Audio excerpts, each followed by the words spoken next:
It's a highly debatable topic whether menstrual leave should be provided or not provided in the workplace. In this video, we're going to be exploring various arguments for and against the menstrual leave policies in the workplace. Let us first look at the supporting views. Menstrual leave is a necessary and progressive step toward workplace equality and employee well-being. It is a well-documented fact that around 20% to 40% of women suffer from severe menstrual symptoms, including cramps, headaches, fatigue, and nausea. In fact, research from the National Institute of Health has shown that 1 in 10 women report that menstrual pain interferes significantly with their ability to work or attend school. Despite this, many workplaces fail to acknowledge the impact that menstruation can have on the individual's ability to perform at their best. Countries like Japan, South Korea, and Indonesia have already implemented menstrual leave policies with remarkable success in Japan. For example, more than half of women reported that menstrual leave allowed them to recover and return to work more quickly, reducing overall absenteeism. Moreover, allowing menstrual leave helps reduce the stigma surrounding menstruation.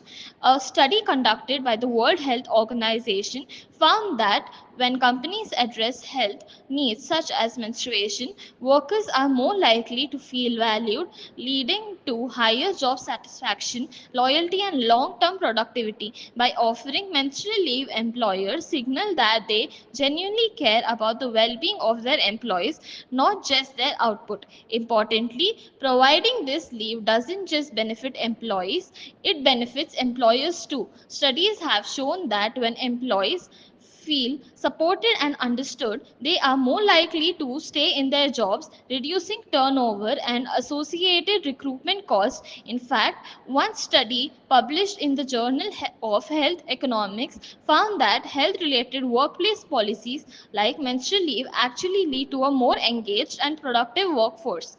Menstrual leave is not a luxury, it's a necessity for a modern, inclusive workplace. It shows empathy, enhances productivity, and fosters an environment of equality, making it clear that supporting employees' health isn't just good for them, it's good for the company too. So, we asked people around our campus about their views on this, and here is someone who is in favor of this issue. I believe that women, when they take menstrual leaves in their workplace, is a progressive step towards the workplace, ensuring that there's proper well-being and there's no any kind of discomfort that their employees are feeling during the work. Now, let's look at the critics' view on the menstrual leave policies. At least 15% of menstruating women have disabling menstrual pain that interferes with daily activity, as indicated by a 2023 report by the American College of Obstetricians and Gynecologists. On the other hand, as indicated in the National Institute of Health report, 20% of the world's workforce suffer from chronic pain disorders that impair work productivity. Critics protest.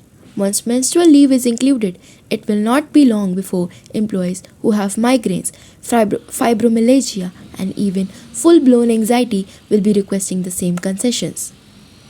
Do businesses have the indulgence of special leave for each occasional health complaint? In addition, menstrual leave policies may also reinforce gender discrimination.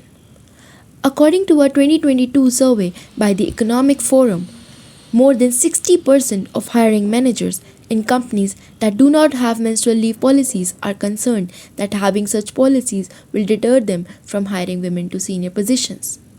Rather than encouraging inclusiveness, menstrual leave will serve as a means to discriminate against women workers. Here is someone who has a different opinion. I believe it's not a necessity, as granting menstrual leave to women can lead to gender stereotypes at the workplace and limit women's work growth, which could also lead to discrimination at work. In conclusion, we can say that menstrual health leaves have both supporters as well as critics. Supporters believe that providing menstrual health leaves can lead more inclusive employment, whereas critics argue that it can lead to more discrimination and less job opportunities for women. A more balanced approach would be to come up with policies that are more flexible instead of coming up with strict policies to value both the parties.